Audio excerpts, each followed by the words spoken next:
Napansin mo ba? Marami sa atin ang gustong magtagumpay. Gusto nating baguhin ang takbo ng buhay, makamit ang respeto ng iba, o maramdaman na may saysay ang ating ginagawa. Pero may mas malalim na tanong na madalas nating nalilimutan. Paano mo mapapangunahan ang mundo kung sarili mo mismo hindi mo mapatahimik? Ang tunay na laban ay hindi sa labas, kundi sa loob. Sa isip na puno ng ingay, sa damdaming madaling magalit, mainggit, matakot, at sa ego na laging gustong patunayan sa lahat na ako ang tama.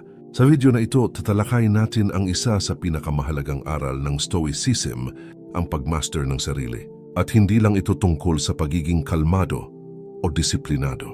Ito ay tungkol sa pagkakaroon ng kapangyarihan na hindi mananakaw ng sinuman, ang kapangyarihang kontrolin ang iyong isip, iyong emosyon at iyong direksyon sa buhay. Kaya bago tayo magsimula, gusto kong magpasalamat sa lahat ng patuloy na sumusuporta sa channel na ito. Sa mga laging nanonood, nagko-comment at nagbabahagi ng ating mga video, kayo ang dahilan kung bakit lumalalim pa ang bawat talakayan natin tungkol sa karunungan, disiplina at pananampalataya. At para sa mga baguhan sa channel na ito, welcome sa iyo. Dito, pinag-uugnay natin ang Stoic philosophy at malalim na karunungan upang maunawaan ang tunay na kalayaan. Ang kalayaang makamit kapag nakilala at nakontrol mo ang iyong sarili. Manatili hanggang dulo ng video na ito dahil pag-uusapan natin kung paano mo kayang maging master ng sarili, hindi sa paraan ng pagmamataas, kundi sa paraan ng katahimikan. Malalaman mo kung paano ginagamit ng mga Stoic at ng mga matatalinong tao ang disiplina at pananampalataya para magtagumpay sa loob, bago sa labas, at kung paano mo rin ito maisasabuhay sa araw-araw. Kahit sa mundong puno ng ingay, tukso, at pressure, dahil tandaan mo ito, ang taong marunong magpigil, marunong magtiis, at marunong mag-isip bago kumilos, siya ang tunay na makapangyarihan. At gaya ng sabi ni Epictetus, no man is free who is not master of himself. O sa ating wika, walang tunay na kalayaan ng taong hindi pa napagtagumpayan ang sarili niya.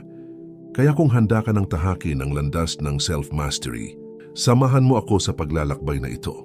Isa-isa nating pag-uusapan kung paano mo matututuhang mapayapa ang iyong isip, disiplinahin ang iyong emosyon, at buuin ang karakter na kayang harapin ang anumang unos. Bago tayo magpatuloy, kung bago ka pa lang sa channel na to, inaanyayahan kitang mag-subscribe, mag-like, at i-share sa mga taong alam mong naghahanap din ng kalinawan sa gitna ng kaguluhan ng modernong buhay. Maraming salamat. Simulan na natin ang unang bahagi. The Ancient Stoic View. Paano itinuro ng mga Stoic ang pagmaster ng sarili?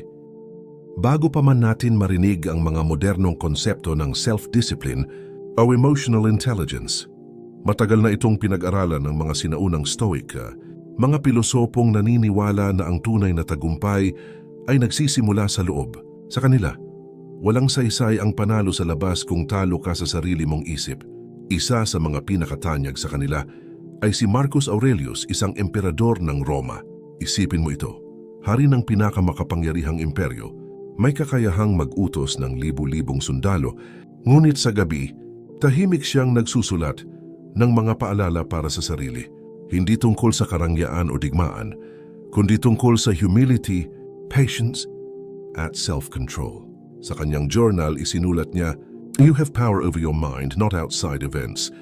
Realize this and you will find strength."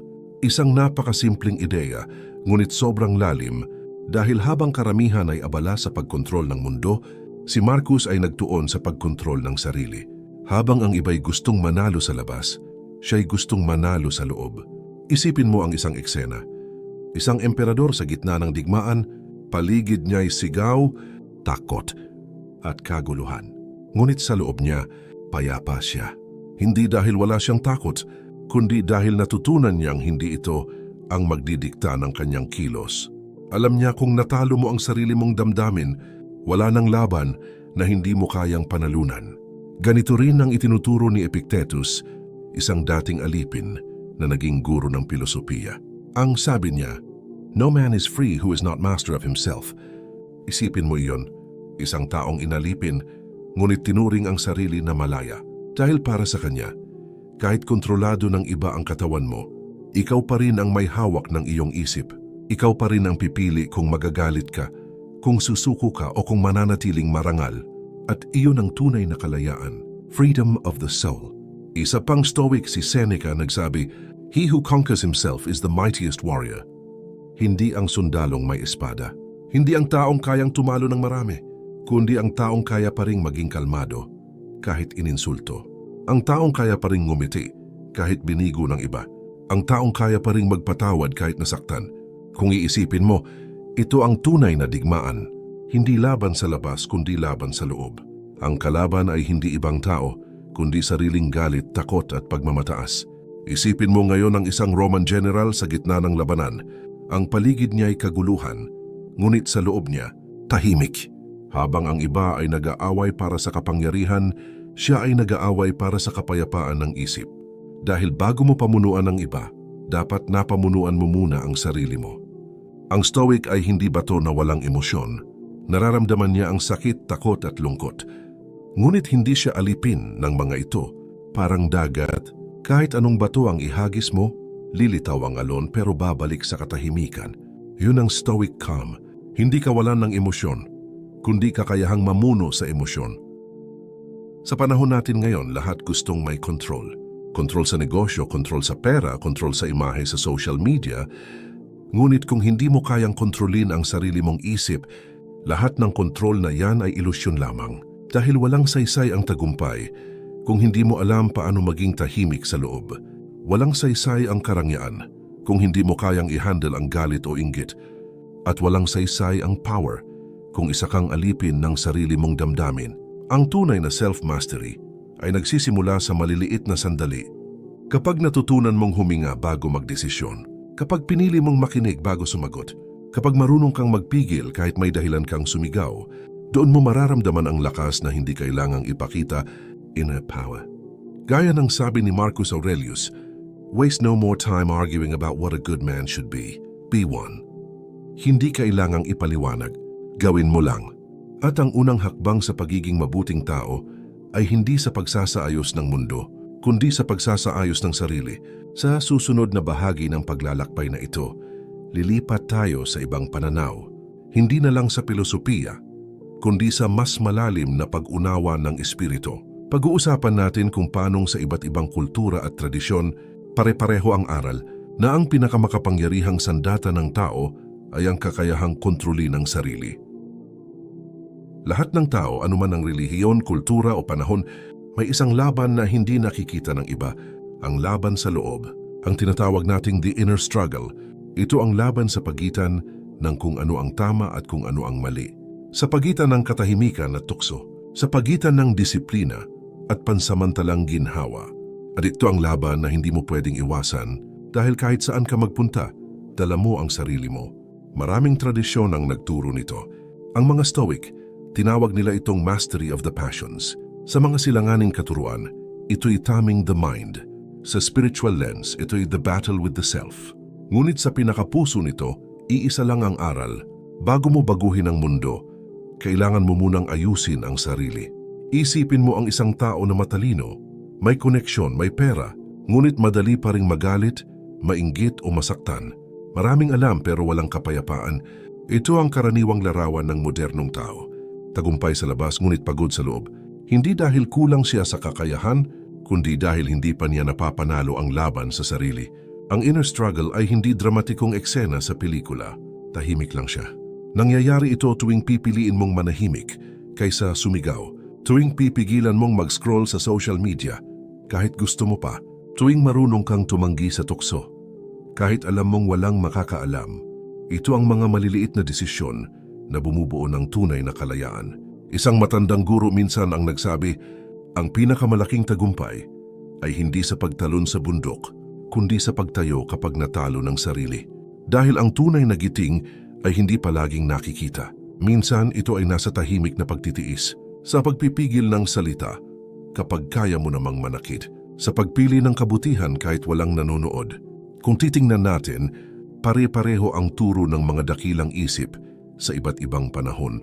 Sinabi ni Marcus Aurelius, ang galit ay parang apoy. Kung hindi mo ito pipigilan, ikaw ang unang masusunog. Sa kabilang dako may aral din na nagsasabing, Ang pinakamalakas na tao ay ang kayang pigilan ang kanyang sarili sa oras ng galit. Parehong mensahe, ibang wika lang ang gamit. Dahil lahat ng karunungan, kapag sinuyod mo hanggang dulo, ay iisa ang pinanggagalingan, ang panawagan sa katahimikan ng loob. Ang inner struggle ay hindi para ma-perfect ang sarili, kundi para maunawaan mo ito. Dahil hindi mo kailangang maging perpekto para magkaroon ng kapayapaan. Kailangan mo lang maging mulat na tuwing nagagalit ka, may pagpipilian ka. Tuwing naiinggit ka, may kontrol ka. At tuwing natatakot ka, pwede mong piliing maging kalmado. Ito ang sining ng self-mastery, conscious living. Ang kakayahang magpigil hindi dahil natatakot, kundi dahil alam mong may mas mahalagang layunin kaysa emosyon mo ngayon. Kaya nga ang self-mastery ay hindi tungkol sa pagiging cold o walang pakiramdam. Ito ay tungkol sa tamang paggamit ng pakiramdam. Ang galit ay hindi mo kaaway kapag ginamit mo ito para tumindig sa tama. Ang takot ay hindi mo kalaban kapag ginamit mo ito para maging maingat. Ang lungkot ay hindi kahinaan kapag ginamit mo ito para maunawaan ng iba. Lahat ng emosyon ay parang apoy, pwedeng sirain, pwedeng painitin. Ang tanong, sino ang may hawak ng apoy, ikaw o emosyon mo? At dito pumapasok ang pinakamalalim na karunungan. Ang tao na may disiplina sa isip ay hindi nangangailangan ng labis na kapangyarihan. Hindi siya kailangang sumigaw para marinig. Hindi siya kailangang ipakita ang lakas. Dahil dala niya ito. Tahimik, kalma, pero matatag. Ang ganitong uri ng tao kahit sa gitna ng kaguluhan ay parang ilaw sa dilim. Hindi malakas pero hindi rin namamatay. Sa susunod na bahagi ng ating paglalakbay, tatalakayin natin ang modern battle. Bakit sa panahong ito, napakahirap magtaglay ng disiplina at katahimikan? Paano tayo nahuhulog sa ingay, sa comparison, at sa ego na laging gustong manalo? Doon natin unti-unting bubuksan ang katotohanang hindi mo kailangang kontrolin ang mundo, kailangan mo lang matutunang kontrolin ang sarili mo. Sa panahon ngayon, mas madali nang baguhin ang mundo. Isang post, isang click, isang viral video, pero mas mahirap na baguhin ang sarili. Bakit ganon? Bakit habang mas nagiging connected tayo, mas nagiging magulo ang ating isip? Bakit habang mas marami tayong alam, mas nawawala naman tayo sa direksyon? Ito ang modern challenge. Ang panahon kung saan lahat ng bagay ay mabilis, ngunit ang loob ng tao ay laging nagmamadali kahit walang pupuntahan. Isipin mo ito, isang tao na may magarang trabaho, magandang kotse, at libu-libong followers. Sa panlabas siya ang larawan ng tagumpay. Ngunit sa gabi, hindi siya makatulog. Paulit-ulit niyang chine-check ang phone. Baka may mas matagumpay, mas maganda, mas sikat kaysa sa kanya. Ito ang tahimik na labanan ng modernong tao. Hindi na laban sa gutom o digmaan, kundi laban sa comparison, pressure at ingay. Noong panahon ng mga Stoic, ang kalaban ay kahirapan, pagkapagod o kamatayan. Ngayon ang kalaban ay mas mapanlinlang, distraction, envy, ego at fear of missing out. At ang problema, hindi mo sila makikita. Nakaupo sila sa loob ng cellphone mo, sa notification mo, sa mga opinyon ng taong hindi mo naman talaga kilala. Minsan maririnig mo ang sarili mong sinasabi, pag nakuha ko to, magiging masaya na ako. Pero pag nakuha mo na, may bago ka na namang gustong habulin. At nagsisimula ulit ang cycle. Ito ang dahilan kung bakit maraming successful people ang pakiramdam ay empty.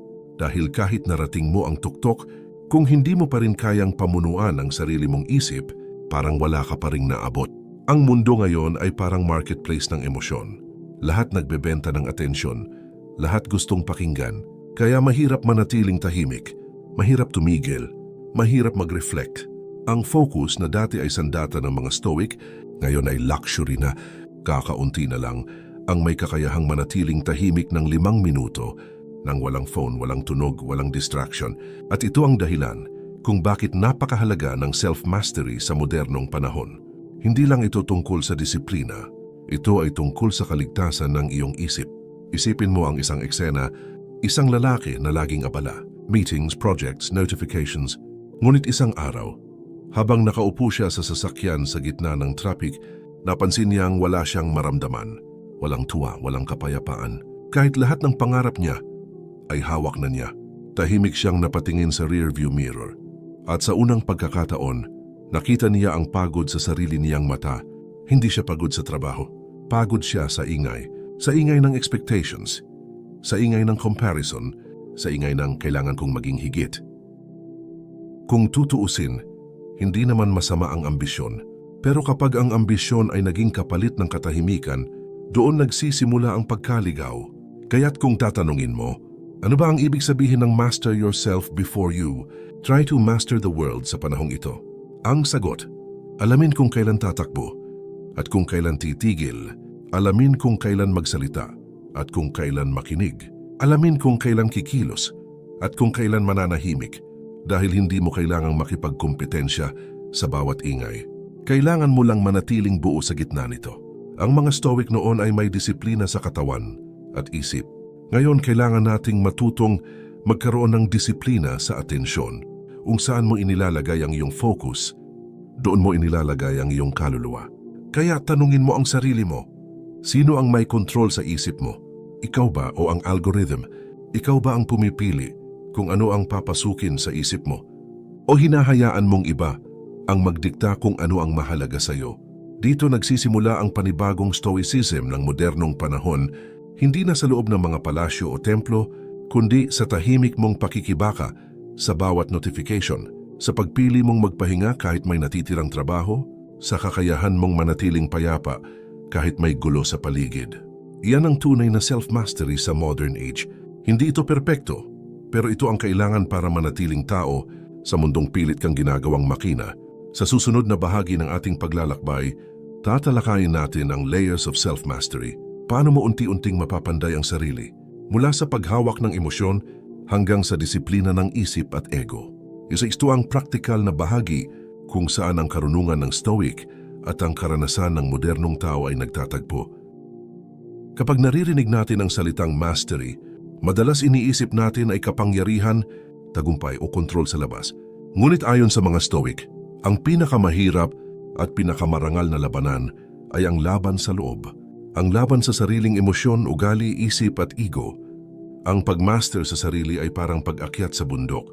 May 4 na baitang, 4 na layer. Bawat layer ay may sariling hamon at bawat hakbang pataas ay nagdadala sa atin sa mas tahimik, mas matatag na bersyon ng ating pagkatao.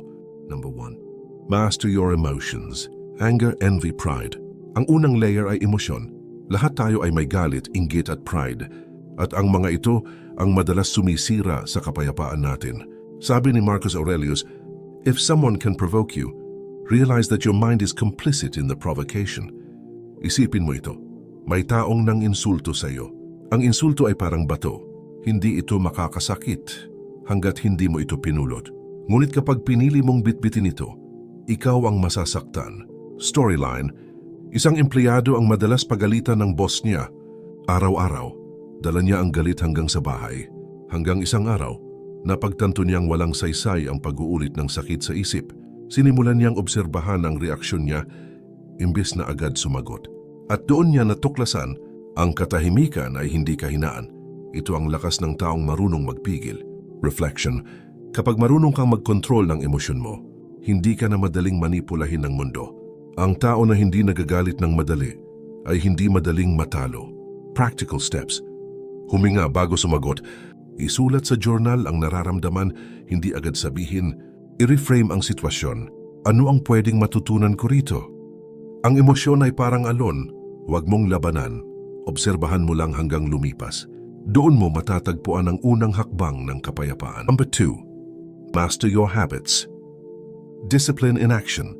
Sabi ni Aristotle, we are what we repeatedly do. Excellence then is not an act but a habit. Ang disiplina ay hindi parusa. Ito ay anyo ng pagmamahal sa sarili. Kung gusto mong baguhin ang buhay mo, huwag mong hintayin ang inspirasyon. Bumuo ka ng sistema. Storyline, isang lalaki ang gustong magbago. Nagsimula siya sa pag-aayos ng kama tuwing umaga. Isang simpleng gawain. Pagkalipas ng ilang linggo, mas maayos na rin ang isip niya. Dahil sa bawat maliit na tagumpay, nabubuo ang momentum ng mas malaking pagbabago. Ang mga gawin mo ang nagtatakda ng direksyon ng buhay mo. Kung gusto mong magtagumpay, ayusin mo muna ang mga maliliit na bagay na ginagawa mo araw-araw. Practical steps. Gumawa ng morning routine. Reflection, movement, quiet focus. Magkaroon ng nightly review. Ano ang nagawa mo ng tama, saan ka pwedeng bumuti? Gamitin ang 1% rule. Maliit na progreso araw-araw ay lumalaking tagumpay paglipas ng panahon. Ang disiplina ay hindi pagiging matigas sa sarili, ito ang paggalang sa sarili mong layunin. Habang binubuo mo ang structure ng araw mo, binubuo mo rin ang direksyon ng buhay mo. Number 3. Master your thoughts. Journaling, reflection, silence. Sabi ni Epictetus, it's not what happens to you, but how you react to it that matters. Lahat ng kilos ay nagsisimula sa isang isipin. Kung marumi ang iniisip, marumi ang magiging desisyon. Kung malinaw ang isip, malinaw din ang kilos.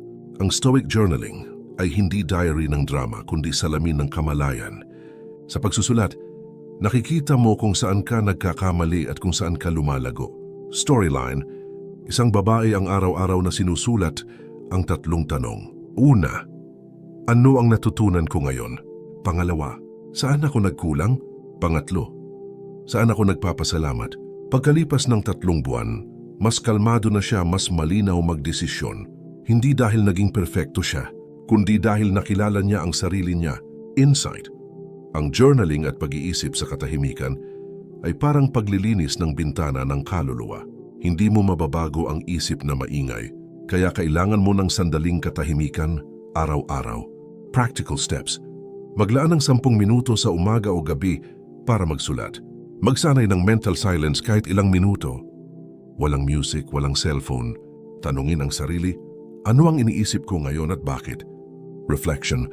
Kapag natutunan mong pagmasdan ang sarili mong pag-iisip, hindi ka na basta-basta nadadala ng emosyon. Magiging kapitan ka ng sariling isipan, hindi pasahero ng mga alon nito. Number 4. Master your ego. Humility and awareness. Ito ang pinakamataas at pinakamahirap na layer ng self-mastery, ang pagmaster ng ego. Ang ego ay hindi laging masama. Ito ang bahagi ng ating pagkatao na gustong magtagumpay, mapansin at maramdaman na mahalaga. Ngunit kapag sobra, ito ang nagiging dahilan ng pagkasira. Sabi ni Ryan Holiday, ego is the enemy. At sabi ni Marcus Aurelius, remember you are but a soul carrying a corpse. Malalim pero totoo. Ang lahat ng yaman, titulo o tagumpay ay pansamantala lamang. Kapag masyado kang nakakapit sa ako, nawawala ang koneksyon mo sa kabuuan ng buhay. Storyline, isang matagumpay na entrepreneur ang biglang bumagsak ang negosyo. Dati puno ng yabang, ngayon ay puno ng takot. Ngunit sa katahimikan ng kanyang pagbagsak, doon niya nahanap ang tunay na halaga, ang kapayapaang hindi nakadepende sa resulta. Ang tunay na tagumpay ay kapag kaya mong maging mapagpakumbaba kahit ikaw ay nasa itaas at manatiling buo kahit ikaw ay bumagsak. Practical steps. Paalalahanan ng sarili, ako ay estudyante pa rin ng buhay. Makinig ng higit sa magsalita, ipagpasalamat ang bawat bagay kahit maliit. Huwag ikumpara ang sarili, bawat isa ay may sariling oras at takbo. Kapag na-master mo ang ego mo, nagiging payapa ang isip mo. Hindi ka na nag-aaksaya ng enerhiya sa paghahambing, sa pagpapakita o sa pag-angat ng sarili. Ang kapangyarihan mo ay nagmumula na sa loob, tahimik, matatag at totoo. Ang pagmaster sa sarili ay hindi isang mabilis na biyahe, kundi panghabang buhay na paglalakbay. Sa bawat layer, emosyon, gawi, isip at ego, natutuklasan mo ang bagong antas ng kalayaan. Kalayaan mula sa galit, katamaran, takot at pagmamataas. Kung kaya mong pamunuan ang sarili mo, wala nang sitwasyong hindi mo kakayanin. Dahil ang taong nakapaghari sa sarili, kahit anong gulo ng mundo, nananatiling kalmado, malinaw at buo. Ngayon alam mo na kung paano ito ilalapat sa buhay mo. Huwag mo lang pakinggan, gawin mo, at kung nagustuhan mo ang nilalaman, i-like, i-share, at mag-subscribe para mas marami pa tayong mapag-aralan. Maraming salamat.